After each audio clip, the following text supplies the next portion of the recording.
आजियो से रिफ़ंड वापस नहीं आया, क्या करें। आपने आजियो से प्रोडक्ट ऑर्डर किया था बट आपने उस ऑर्डर को कैंसिल किया है या रिटर्न किया है बट आपको पैसा रिफ़ंड वापस नहीं आया, तो अब इस केस में क्या करेंगे इस वीडियो में मैं आपको बताऊंगा।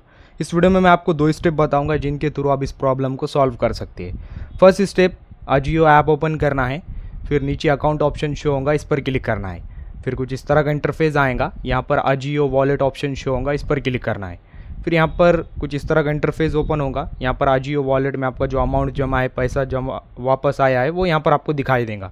तो अब यहाँ पर रिफ़ंड में आओगे एंड यहाँ पर चेक करोगे आपका रिफ़ंड इसी में आया है या नहीं। अगर इसमें आ चुका है तो आपकी प्रॉब्लम सॉल्व हो चुकी है, बट इसमें शो नहीं हो रहा है तो आपको दूसरा स्टेप फॉलो करना है। दूसरा स्टेप आपका ये है कि आपने प्रोडक्ट ऑर्डर करते टाइम जिस ऐप से पेमेंट किया था, जैसे एग्जांपल के लिए आपने प्रोडक्ट ऑर्डर करते टाइम फ़ोनपे से पेमेंट किया था या गूगल पे से पेमेंट किया था या फिर नेट बैंकिंग से पेमेंट किया था, तो आपने ऑर्डर करते टाइम जिसके थ्रू पेमेंट किया था आपको उसमें रिफ़ंड चेक करना है। तो आपका रिफ़ंड अमाउंट उस ऐप में वापस आ जाएगा। एंड फिर भी आपका रिफ़ंड अमाउंट उस ऐप में वापस नहीं आता है तो आपको डायरेक्ट कस्टमर केयर से कॉल करना है। आजियो का कस्टमर केयर नंबर अवेलेबल है, डायरेक्टली आप कस्टमर केयर से कॉल कर सकते हो। देन आप उनसे आपकी जो भी प्रॉब्लम है आप उनसे शेयर करना।